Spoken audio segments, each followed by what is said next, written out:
जो यहाँ की सेवा कर सके उनको हमने वोट किया है। मैंने कांग्रेस त्यागपत्र दे दिया है और मैं भगवत सेवा में लगा हुआ हूँ। आप बीजेपी की ओर हैं या कांग्रेस की ओर हैं? आज मैं किसी को नहीं हूँ। जो परिणाम है 23 तारीख को निकलेगा। रायपुर दक्षिण विधानसभा का उपचुनाव जारी है और महंत राम सुंदर दास जी वोट करने पहुंचे हैं। इन्होंने वोट कर लिया है और काफ़ी दिलचस्प है इनका वोट पे आना, क्योंकि पिछले चुनाव में जब ये चुनाव लड़ रहे थे खुद प्रत्याशी थे कांग्रेस से और पिछली सरकार में कैबिनेट मंत्री दर्जा प्राप्त भी थे। बातचीत करेंगे महंत सर। सबसे पहले तो यही उत्सुकता होगी कि पिछली बार जब आप वोट डाल रहे थे तो निश्चित रूप से एक प्रत्याशी होने के नाते आपने वोट दिया होगा। इस बार किसको?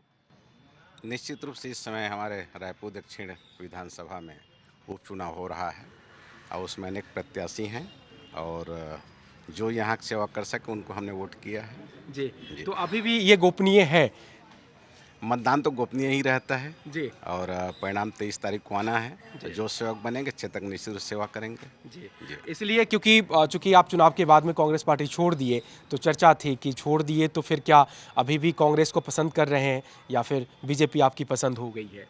नहीं, देखिए, मैंने कांग्रेस त्यागपत्र दे दिया है और मैं भगवत सेवा में लगा हुआ हूँ और एक नागरिक के हैसियत, मतदाता के हैसियत से मैं अपना मताधिकार उपयोग करने आया हूँ। मताधिकार मैंने उपयोग किया है। जी जी। राजनीतिक तौर पे ये जानने की उत्सुकता सबको होगी कि महंत जी इस बार किसको चुन रहे हैं, किसे, क्या आप बीजेपी की ओर हैं या कांग्रेस की ओर हैं?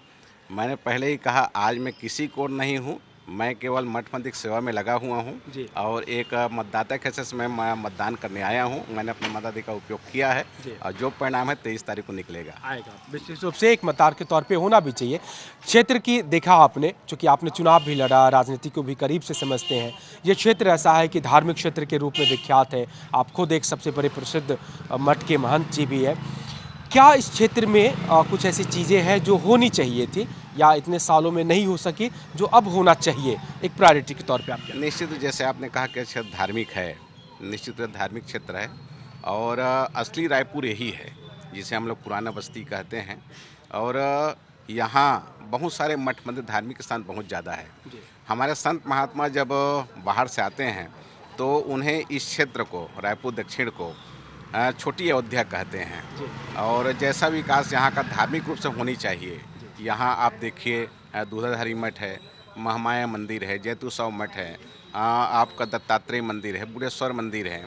वैसी ही अनेक यहाँ धार्मिक संस्थाएं हैं। जैसा ही इसका विकास होना चाहिए था, जो पहचान इस क्षेत्र को मिलना चाहिए था, वो अब तक नहीं मिल पाया है। लेकिन मैं विश्वास करता हूँ कि आने वाले समय में जो प्रतिनिधि बनेंगे वो निश्चित वो ध्यान देकर के इसको आगे बढ़ाएंगे। युवा प्रत्याशी और एक अनुभवी प्रत्याशी दो खड़े हैं, कौन बेहतर होंगे?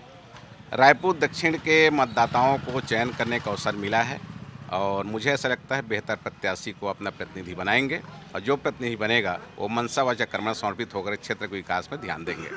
बिल्कुल। तो ये राम सुंदर दास जी हैं और कहा इन्होंने कि पार्टी उन्होंने भले ही छोड़ दी है लेकिन फिलहाल अभी किसी की ओर नहीं है, इसलिए इन्होंने खुलासा भी नहीं किया कि वो किसी पार्टी को पसंद कर रहे हैं या नहीं। बस एक साधारण मतदाता के तौर पे आए, वोट दिया और ये उम्मीद जताई कि जो इस क्षेत्र में विकास होना चाहिए, खास करके धार्मिक नगरी के रूप में, वो हो। कैमरा पर्सन लखन शर्मा के साथ राजेश राज, IBC 24 रायपुर।